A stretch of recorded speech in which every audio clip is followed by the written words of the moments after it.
زمانے بھر میں یہ قاعدہ ہے کہ جس کا کھانا اسی کا گانا۔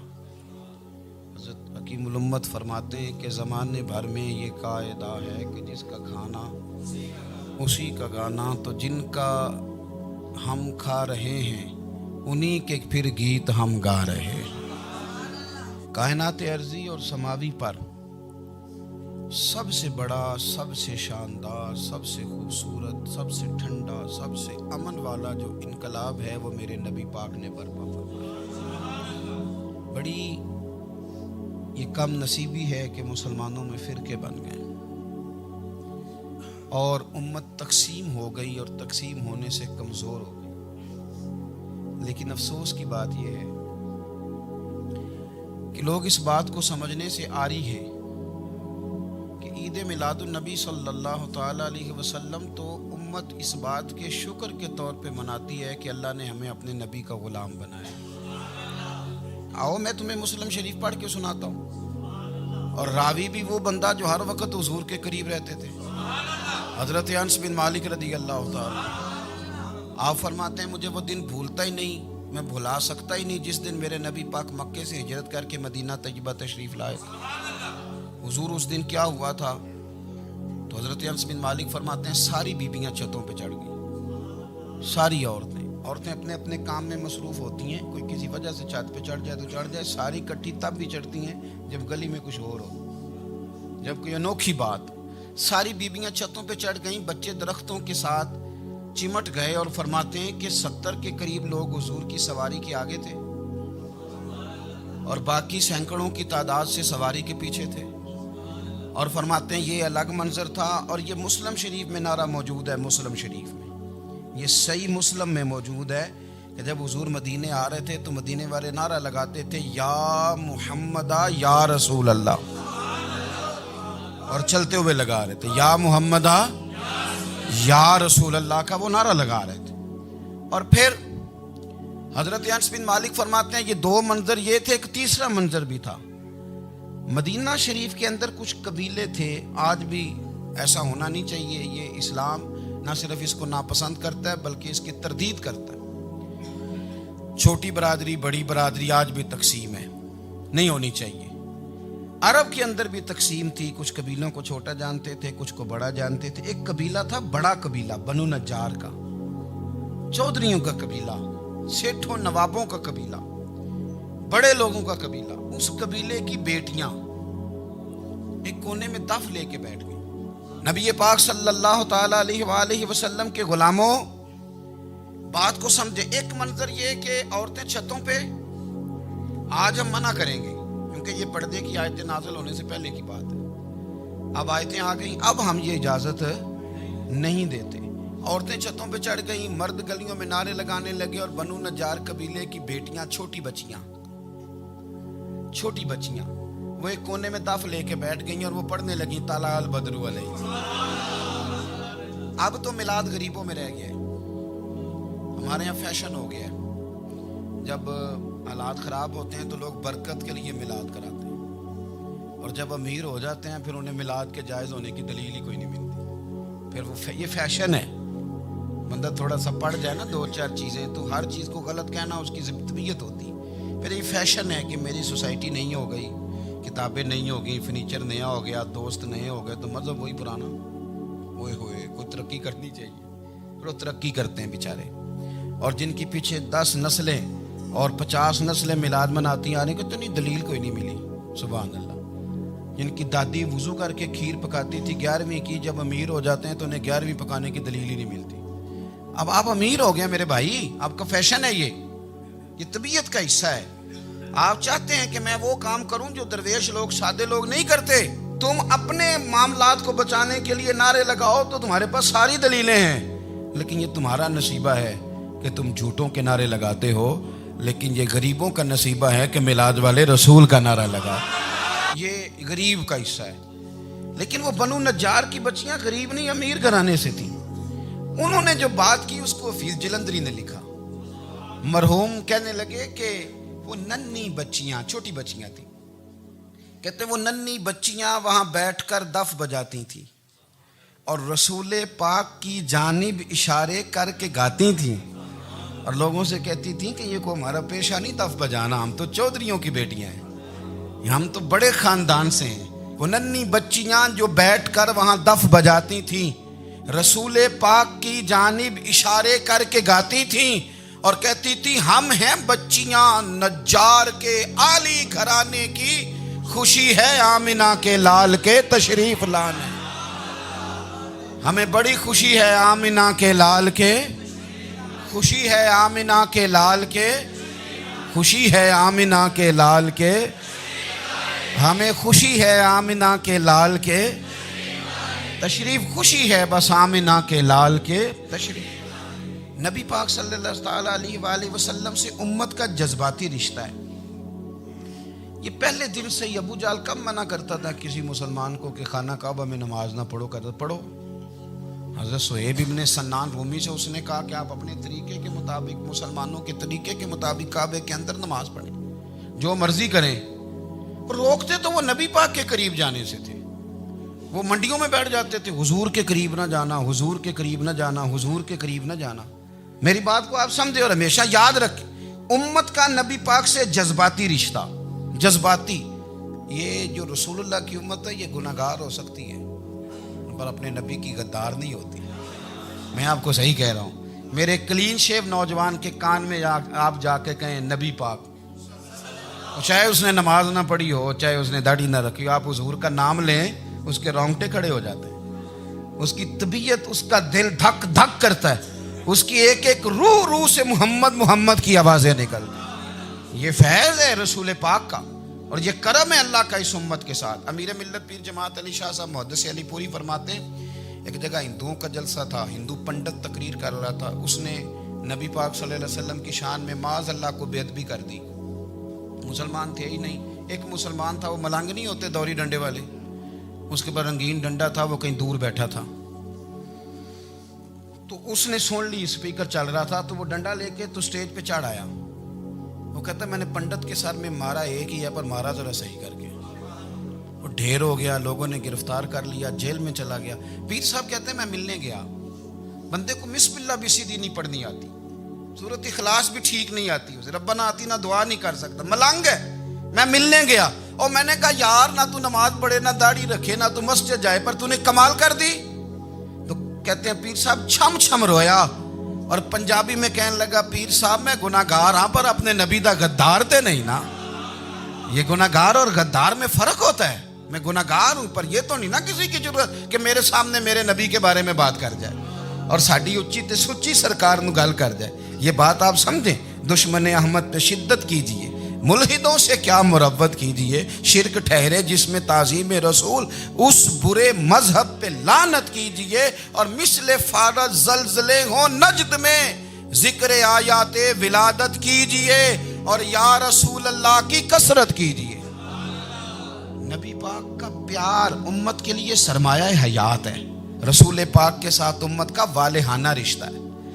نبی پاک کے ساتھ والے حضرت خبیب کو گرفتار کر لیا مکے والوں نے، اس وقت غربت تھی اسلام پر، مکے میں سارے لوگ کٹھے ہو گئے اور چوک میں پھانسی دینے لگے حضرت خبیب کو۔ کہنا آسان ہے، کرنا بڑا مشکل ہے، بندہ جیل میں الجھ جائے تو میں نے بڑے بڑے سیانے لوگ معافیاں مانگتے دیکھے، بڑے بڑے لوگ کہتے دیکھے ہیں کہ یہ کام بڑا، قید تنہائی بذات خود ایک مصیبت ہے۔ آپ کو اکیلا رہنا پڑ جائے نا، یہ لاک ڈاؤن ہوا ہے تو لوگ نفسیاتی مریض بن گئے، اکیلے رہنا، تنہا رہنا کوئی چھوٹا کام ہے۔ حضرت خبیب اکیلے اور مکے کا دور اور چاروں جانب کافر، اور چوک میں جب پھانسی پہ لٹکایا جانے لگا تو ابو سفیان بولے اور بول کے کہنے لگے یار بندہ کوئی کام کر کے بڑا پچھتاتا بھی ہے کہ یار نتیجہ کیا نکلا، تو معاذ اللہ آپ کا بھی نتیجہ تو پھانسی ہے، تو آپ کا کیا خیال ہے؟ یہ آپ یقین کریں کہ لوگ صحیح صحیح ساتھ چلتے ہیں، تھوڑی سی دشواری اٹھانی پڑ جائے تو کہتے ہیں میں گاڑی ٹھیک تھا، پر انہیں پتھروں پہ چل کے اگر آ سکو تو آؤ، میرے گھر کے راستے میں کوئی کہکشاں نہیں ہے۔ لوگ نا میٹھا میٹھا کھانا چاہتے ہیں، تھوڑا کڑوا آ جائے تو مصیبت بن جاتی ہے، کہتے ہیں سارے فلانے سے پیار کریں گے تو میں کروں گا، سارے مخالفت بھی کریں گے تو ہم انشاءاللہ پیار ہی کریں گے۔ یہ کیا بات ہوئی کہ ہم زمانے کا رنگ دیکھ کے چلیں گے؟ اب بعض لوگ پچھتا رہے ہوتے ہیں، حضرت خبیب سے کہا، ابو سفیان نے ابھی کلمہ نہیں پڑھتے تھے، کہنے لگے تو اس وقت پھانسی پہ لٹک رہا ہے اور تیرے نبی مدینے میں اور آرام میں، اور ان کے صحابہ آرام میں، اہل بیت گھر میں، تیرے ذہن میں اگر اس وقت یہ بات ہو کہ اس وقت تیری جگہ پہ وہ ہوتے معاذ اللہ، تو پھر کیا ہوتا؟ مجمع غیروں کا، علاقہ غیروں کا، یہ ٹائم آیا تھا اب نعرہ رسالت لگانے کا، اب ٹائم آیا حضرت خبیب نے نعرہ رسالت لگانا ہے، پر لگانا کس طرح ہے کہ کافر یاد رکھیں۔ حضرت خبیب سے کہنے لگے اگر تیری جگہ حضور ہوتے تو پھر تیرا کیا خیال ہے معاذ اللہ؟ تو حضرت خبیب کہنے لگے تم ابھی بھی نہیں سمجھے؟ ٹھیک ہے میں مکے میں اکیلا ہوں، سارے لوگ مدینے میں ہیں، پر میں پچھتا نہیں رہا، میں تو فخر کر رہا ہوں، میں فخر کر رہا ہوں اس لیے کہ چوری کر کے جان نہیں دے رہا، مدینے والے کی عزت پہ جان دے رہا ہوں، میں فخر کر رہا ہوں۔ فرمایا سن، تو کہتا ہے تیری جگہ حضور ہوتے اور تم انہیں یہاں معاذ اللہ پھانسی پہ لٹکاتے۔ فرمایا سن، میں تو یہ بھی پسند نہیں کرتا کہ میں گھر میں بیٹھا ہوں اور میرے نبی کو ہلکا سا کانٹا بھی چبھ جائے، ہمارا اپنے نبی سے محبت کا رشتہ ہے، ایک کانٹا بھی حضور کے قدم مبارک میں چبھے ہمیں برداشت۔ مجمع ان کا تھا، نعرے لگ رہے تھے، ہم نے مسلمان پکڑ لیا، لیکن حضرت خبیب نے اکیلے، اللہ کرے آپ کو میری بات کی سمجھ آئے، اللہ کرے آپ کو سمجھ آئے، اکیلے جب پھانسی کے تختے کے قریب نعرہ لگایا نا کہ میں تو کانٹا بھی نہیں چبھنے دوں گا اپنے نبی کو، اب سارے ہار گئے۔ اب اس ایک جملے نے نا ان کو شکست خوردہ کر دیا، اب بول کچھ نہیں سکتے تھے، گردنیں جھک گئیں، اور جب سناٹا چھایا تو ابو سفیان ساتھ والے سے کہنے لگا باقی ساری باتیں اپنی جگہ پر ہیں، پر اصحاب محمد سے پیار تو بڑا ہی کرتے ہیں نا، اور وہ کچا رنگ للاری والا جیڑا چڑھ دا تے لیندا رہندا، اے عشق تیرے دا رنگ محمد چڑھ جائے پھر نہیں لیندا۔ کہا یار پیار تو یہ کرتے ہیں نا، اس میں کچھ شک والی بات، اس پیار سے کافر ڈرتا ہے۔ نبی پاک کے ساتھ جذباتی وابستگی، حضور کے ساتھ غلاموں کا جذباتی رشتہ، اور نبی پاک صلی اللہ تعالی علیہ وسلم کی آمد پر تشکر کے جذبات۔ امام رازی نے لکھا ہے کہ حضرت موسیٰ کلیم اللہ علیہ السلام نے تورات کی تختیوں کے اندر ایک امت کا ذکر پڑھا کہ جو امت گناہ کا ارادہ کرے گی تو گناہ لکھا نہیں جائے گا جب تک کر نہ لے، اور نیکی کا ارادہ کرے گی تو رب ان کی نیکی لکھ دے گا، اور جب وہ کر لے گی تو اللہ 10 گنا اجر عطا کرے گا، اور وہ ایسی امت ہوگی کہ جن کے چہرے قیامت کے دن نور کی طرح چمکیں گے، اور وہ امت ہوگی جن کی اللہ تعالیٰ زمین ساری پاک فرما دے گا، جہاں نماز پڑھیں گے نماز ہو جائے گی۔ یہ تذکرے پڑھ کے تو حضرت موسیٰ کلیم عرض کرنے لگے اللہ یہ امت میری بنا دے، تو رب کریم نے فرمایا کہ موسیٰ نہیں، یہ تو میرے محبوب کی امت ہے، فرمایا یہ تو میرے نبی پاک کی امت، حضور کی امت۔ اللہ اکبر۔ حضرت موسیٰ معمولی آدمی نہیں، وہ جلیل القدر پیغمبر ہیں جن کا قرآن کے ہر سپارے میں تذکرہ ہے، کہیں واضح طور پہ کہیں اشارتاً، ہر پارے میں۔ اور حضرت موسیٰ اللہ کے وہ نبی ہیں جو رب سے ڈائریکٹ باتیں کریں کوہ طور۔ کہا اے موسیٰ یہ امت تو میرے نبی کی ہے، تو حضرت موسیٰ علیہ السلام عرض کرتے ہیں، امام رازی نے لکھا ہے، کہتے ہیں اے اللہ پھر مجھے اپنی نبی کی امت میں شامل کر۔ وہ یار ہمیں لوگ کہتے ہیں میلاد نہ مناؤ، جس امت میں آنے کے لیے حضرت موسیٰ نے دعا مانگی، جس محبوب کی غلامی کے لیے، ہمیں تو دعا بھی کوئی نہیں مانگنی پڑی، اللہ نے فضل سے ہی مدینے والے کا غلام بنا دیا۔ تو ہم حضور کے تذکرے نہ کریں، ہم تشکر نہ کریں، ہم نبی پاک صلی اللہ تعالی وسلم کی نعت نہ پڑھیں، ہم حضور کے آنے پر جشن کا اظہار نہ کریں، ہر وہ جائز طریقہ جس سے اظہار خوشی ہو سکے وہ میلاد پہ کرنا چاہیے، اور اس کے لیے اسباب بنانے چاہیے۔ امت کا ایک جذباتی انداز ہونا چاہیے نبی پاک کے ساتھ، ایک وارفتگی، ایک ذوق، ایک طبیعت کے اندر وجدان۔ نعرہ مطلب اس طرح نہ ہو کہ بس چل رہا ہے کام، میں نہیں ہوں قائل، میں کہتا ہوں پہلے تو کوئی لگائے نا، اور پھر نعرہ جب لگتا تھا نا تو مسلمانوں کے یہاں نعرہ لگتا تھا تو بڑے بڑے لوگ کانپ جاتے تھے۔ صوفیاء نے لکھا ہے کہ حضرت عمر نے جب کلمہ پڑھا نا تو 39 بندے کلمہ پڑھتے تھے، تو نبی پاک نے رات کو دعا مانگی، اے اللہ عمر کو مسلمان کر کے اسلام کو عزت دے۔ حضرت عمر سویرے آ گئے، میں وہ تفصیل میں نہیں جاتا، بات لمبی۔ حضرت عمر جب آئے نا اور انہوں نے آتے جب کہا نا کہ میں کلمہ پڑھنے آیا ہوں، تو حضور اتنے راضی ہوئے کہ نبی پاک نے کہا اللہ اکبر، تو صحابہ نے نعرے لگائے اللہ اکبر اللہ اکبر، یعنی 40 لوگ مسلمان ہوئے تو نعرے لگے ہمارے صوفیاء کہتے ہیں حضرت عمر کے آنے پر جب نعرے لگے تو بتاؤ کہ وہ تو نعرہ تکبیر لگا، نعرہ رسالت کیوں نہیں لگا؟ تو کہتے ہیں گویا ہمیں حضور نے یہ سمجھایا ہے، حضور کے اشاروں نے سمجھایا ہے کہ میں اب اپنے نعرے خود تو نہیں نہ لگاؤں گا، میں نے تو اللہ اکبر کہہ دیا، عمر آ گیا ہے میرے نعرے لگاتا رہے گا، نعرے لگیں گے۔ حضرت عمر نے پہلے دن ہی کہا کہ حضور آپ سچے رسول ہیں تو چھپ چھپ کے نماز کیوں پڑھیں؟ شروع ہو گئے نعرے، حضور آپ سچے ہیں تو چھپ چھپ کے نماز کا کیا معنی ہو؟ تو حضور نے فرمایا تیرا کیا ارادہ ہے؟ حضور سارے نہیں، ایک میں ایک امیر حمزہ، ایک لائن کے آگے وہ لگ جائے، ایک کے آگے میں لگ جاؤں، اور باقی مسلمان جتنے ہیں کل 40 تھے، پیچھے 18 19 بچیں گے، تو ایک لائن میں وہ ہو جائیں، ایک میں آگے ایک میں امیر حمزہ ہو، ایک میں ہوں، تو دیکھ لیتے ہیں یہ ہمیں نماز کیسے نہیں پڑھنے دیتے۔ ہاں دیکھ لیتے ہیں، آئے نا میدان میں، ادھر آ ستمگر ہنر آزمائیں تو تیر آزما ہم جگر آزمائیں، اور غلامان محمد جان دینے سے نہیں ڈرتے، یہ سر کٹ جائے یہاں رہ جائے کچھ پرواہ نہیں کرتے۔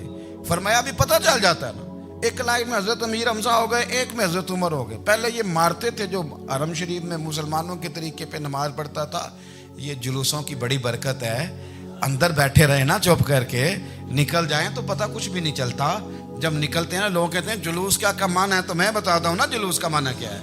حضرت عمر نے باہر نکلے 2 لائنوں کا جلوس، لمبا بھی کوئی نہیں، بندے بھی 40، اور جناب فاروق اعظم باہر نکلے تو عمر کا نعرہ، عمر کا، حضرت عمر نے یوں کر کے آستینیں بازو کی چڑھا لیں، اور اپنے گلے میں جو ان کے رومال تھا نا اس کو یوں سینے پہ باندھا، اور اس ہاتھ میں تلوار تھی تو یوں کر کے باہر لہرائی، کہنے لگے او مکے کے کافرو ادھر آؤ میرے سامنے، جس نے اپنی بیوی بیوہ کرانی ہو، جس نے بچے یتیم کرانے ہوں، وہ آئے میدان میں، مصطفیٰ کے غلام آج سڑکوں پہ نکل آئے میدان میں ہمارے سامنے ہمارا مقابلہ کرے، آئے نا میدان میں، ہم نکلے ہیں، اب ہم یہاں کعبے میں اعلانیہ نماز پڑھیں گے، ہم پڑھیں گے، طاقت ہے تو آؤ نا ہمارا مقابلہ کرو، آؤ۔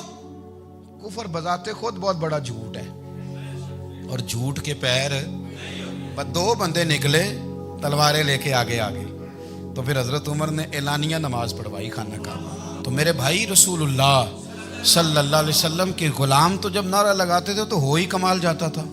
پھر بریلی کے امام بولے، کہنے لگے پیش حق مجدہ شفاعت کا سناتے جائیں، حضور قیامت کے دن آگے نا ہمارے آگے خوشخبری دیں گے، کہیں گے تم فکر نہ کرو، آ جاؤ میں تمہیں بخشواتا ہوں، میں تمہاری سفارش، آ جاؤ پیچھے۔ حضور نہ پیش حق مجدہ شفاعت کا سناتے جائیں گے۔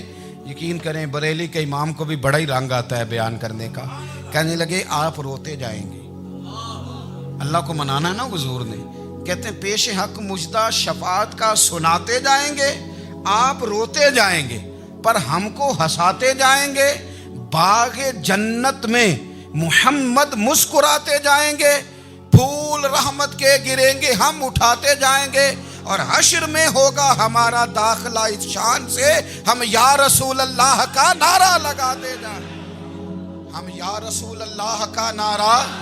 امام راضی کہتے ہیں حضور نے ایک رکا پکڑا چھوٹا سا، ایک بندے کو لوگ دوزخ میں لے کے جا رہے ہیں۔ اچھا مجھے ایک بات بتاؤ، فیصلہ پہلے ہو گیا ہے، اللہ کے سامنے ہوا ہے، اور فیصلہ ہو گیا اور طے ہو گیا کہ دوزخ میں جانا ہے، وہ قریب پہنچ گئے دوزخ کے، تو حضور نے دیکھ لیا، اور بتایا کس نے؟ حضرت آدم نے۔ حضرت آدم کہنے لگے حضور وہ آپ کے غلام کو دوزخ میں لے جا رہے ہیں۔ نبی پاک آگے گئے، کیا پڑھتے ہیں ہمارے بھائی؟ حضور نے مجھے ان سے چھڑا کے چھوڑ دیا۔ نبی پاک صلی اللہ علیہ وسلم آگے گئے، فرمایا ادھر آؤ، کہاں لے کے جا رہے ہو؟ اللہ کے سامنے فیصلہ ہوا ہے نا، فرشتوں نے کیا ہے نا، فرشتے کو کسی سے بددیانتی تو نہیں نہ کرتے، فرشتوں نے جو کیا ٹھیک کیا ہے نا، کیوں لے کے جا رہے ہو؟ سونے گناہ زیادہ ہیں، نیکیاں تھوڑی ہیں، فرمایا میرے سامنے تولو۔ کسی فرشتے نے نہیں کہا کہ سونے ہم معاذ اللہ ہم کو بے ایمان ہے، ہماری کوئی سے زد چل ساڈا کو بننا سان جائے دے نال، بھائی میرا مطلب ہے صحیح تولا ہے، فیصلہ ہے، فرمایا دوبارہ تولو۔ گویا رب بھی فرماتا ہے جیسے میرا محبوب کہتا ہے ویسے ہی کر، اور کوئی نہیں دوبارہ تول لو، کوئی حرج نہیں، تولو نہ دوبارہ۔ فرشتے دوبارہ آئیں گے، انہوں نے دوبارہ تولا، ایک پلڑے میں نیکیاں ایک پلڑے میں گناہ۔ اب وہ گناہ پھر زیادہ نکلے تو نبی پاک نے نا جیب سے اتنا سا روکا نکالا، روکے کا بھی کوئی وزن ہوتا ہے، وہ حضور نے نیکیوں کے پلڑے میں رکھ دیا، نیکیاں بڑھ گئیں۔ فرشتے بھی چپ کر گئے. چلو بھائی جنت میں. میری طرح کا تھا نا پتہ سارا سردار نو کی دیا, پتہ تو تھا نا اسے من آنم کے من دانم, تو سیدھا حضور کے قدموں سے جا لگا. کہنے لگا سونیا میں تو ساری زندگی گناہ کرتا رہا, یہ کون سی نیکی ہے؟ تو حضور فرمانے لگے چپ کر, جنت کا دروازہ کھول گیا, تو جا جنت میں. حضور رکے میں کیا ہے؟ فرمایا تو نے ایک دن درود و سلام نہیں پڑھا تھا, میں نے تیرا سنبھال کے رکھا ہوا تیرا درود شریف, وہ نعرے رسالت بھی تو نے لگائے تھے, وہ تو کھول کے میرے تذکرے میں نے تیرا سنبھال لیا. دوزخ میں میں تو کیا میرا سایہ نہ جائے, کیونکہ رسول پاک سے دیکھا نہ جائے.